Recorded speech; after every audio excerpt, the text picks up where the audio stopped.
सुसंस्कृत राजकारण होतं, तरुण पिढीला आदर्श वाटणारं राजकारण होतं. टीव्ही लावली 3 वर्षापासून रोज बातमी, ठाकरेंचे माजी सरपंचांचा भाजपात पक्षप्रवेश, ठाकरेंच्या माजी नगरसेवकांचा शिंदे गटात प्रवेश, ठाकरेंच्या माजी आमदारांचा पक्षप्रवेश, ठाकरेंच्या माजी खासदाराचा पक्षप्रवेश. आता नवीन ट्रेंड आहे, ठाकरेंच्या माजी महापौरांचा पक्षप्रवेश.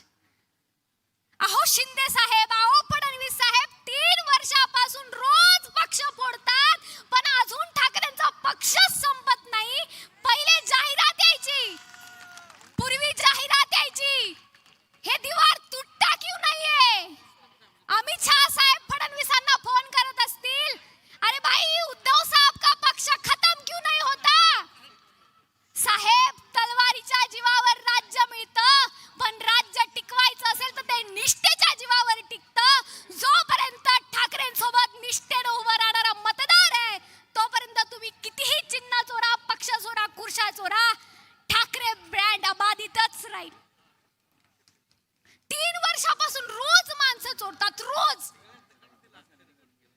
म्हणजे उद्धव साहेब स्वतःचा शिवसेना उद्धव बाळासाहेब ठाकरे पक्ष तर सांभाळतातच, पण 2 वर्षापासून यांना माणसं देऊन देऊन देऊन भारतीय जनता पक्ष आणि शिंदे गटही उद्धव साहेबच सांभाळतात की काय असा प्रश्न महाराष्ट्राला पडलाय.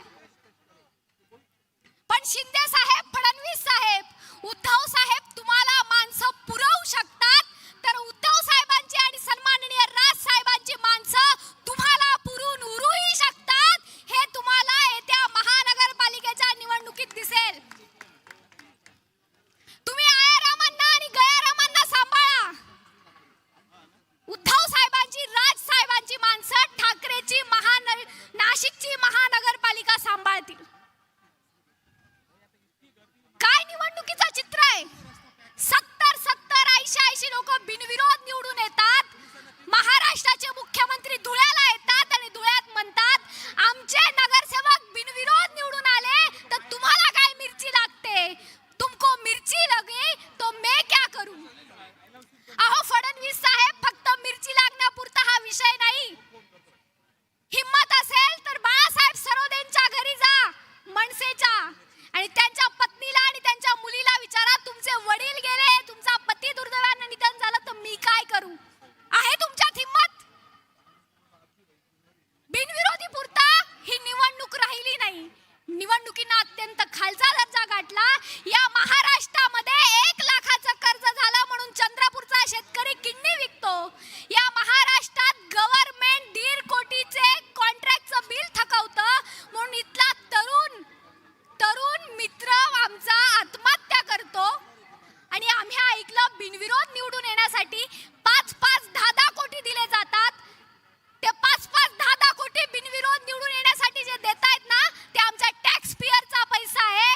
आणि आमच्या टॅक्स पेअरच्या पैशातनं जर आमच्या मतदानाचा हक्क हिसकावून घेणार असाल तर महाराष्ट्राची जनता तुम्हाला कदापि माफ करणार नाही, कदापि माफ करणार नाही. आमच्याच पैशातनं आमच्याच मतदानाचा हक्क तुम्ही हिरावून घेतात.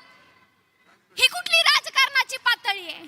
महाराष्ट्राच्या इतिहासात इतकी गलिच्छ राजकारणाची पातळी कधीच गाठली नव्हती. आमच्यासारख्या तरुणांना राजकारणात द्यायची आता भीती वाटावी, इथेपर्यंत खालचा दर्जा तुम्ही राजकारणाचा गाठला.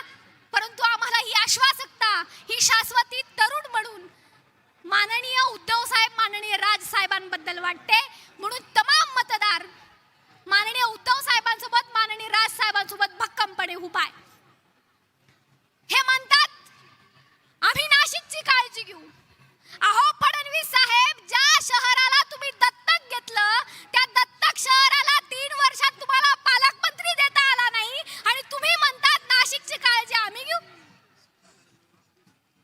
अहो फडणवीस साहेब, तुम्हाला तपोवनातले वृक्ष सांभाळता आले नाही, त्यांची काळजी घेता आली नाही, तर तुम्ही माणसांची काळजी काय घेणार? प्रभू राम तुम्हाला कळत नाही, हिंदुत्व तुम्हाला कळत नाही. त्या तपोवनामध्ये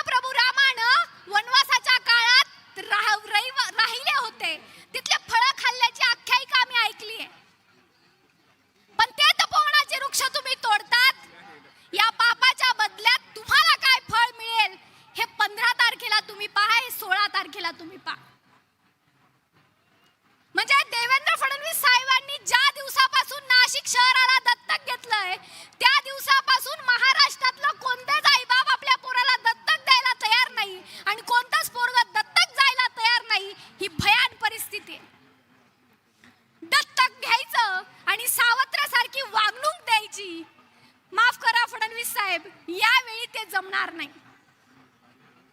मागच्या वेळी दत्तक घेतलाचा नारा दिला, आता यावेळी काय देणार? यावेळी जनता नारा देते की तुम्ही आमच्याशी सावत्र सारखेच वागलात आणि यावेळी मतदार सुद्धा तुमच्याशी सावत्र सारखाच वागेल. ही काळ्या दगडावरची रेष आहे. यांनी हिंदुत्व सोडलं, त्यांनी हिंदुत्व सोडलं, ठाकरे काँग्रेस सोबत गेले, यांनी हिंदुत्व सोडलं. तुम्हाला महाराष्ट्राची खुर्ची पाहिजे म्हणून तुम्ही एकत्र आलात. तुम्हाला नगर परिषदेची खुर्ची पाहिजे, तुम्ही वेगळे झालात. तुम्हाला आता पुन्हा महानगरपालिकेची खुर्ची पाहिजे, मुंबईत एकत्र आलात, नाशिक मध्ये वेगळे झालात. आज तर ऐकलं एमआयएम सोबत युती केली. कुठे एमआयएम सोबत, कुठे काँग्रेस सोबत, आणि तुम्ही म्हणतात ठाकरेंनी हिंदुत्व सोडलं. हाच तर फरक आहे. तुम्ही ठाकरेंनी हिंदुत्व सोडलं असं म्हणतात आणि महाराष्ट्राची जनता हिंदुत्वानं भाजपला सोडलं असं म्हणते. हाच तर फरक आहे. पण तमाम मी नाशिककरांना विनंती करते, अत्यंत जागृत राहून मतदान करा. येत्या 15 तारखेला मशालीचं इंजिनचं बटन दाबून नाशिक महानगरपालिकेतले सगळ्या उमेदवारांना प्रचंड बहुमतानं विजयी करा. हे नाशिक आहे. या नाशिक मध्ये सुरफनगेचं नाक कापलं गेलं होतं. त्याच नाशिक मध्ये खुर्चीचे पाय कापता सुद्धा आम्हाला येतात. हे दाखवून द्या आणि त्या 15 तारखेला प्रचंड बहुमतानं महाराष्ट्र नवनिर्माण सेना आणि शिवसेना उद्धव बाळासाहेब ठाकरे पक्षाच्या तमाम सगळ्या उमेदवारांना प्रचंड बहुमतानं विजयी करा. जय हिंद, जय महाराष्ट्र. तुम्ही पाहत आहात विस्टा न्यूज मराठी.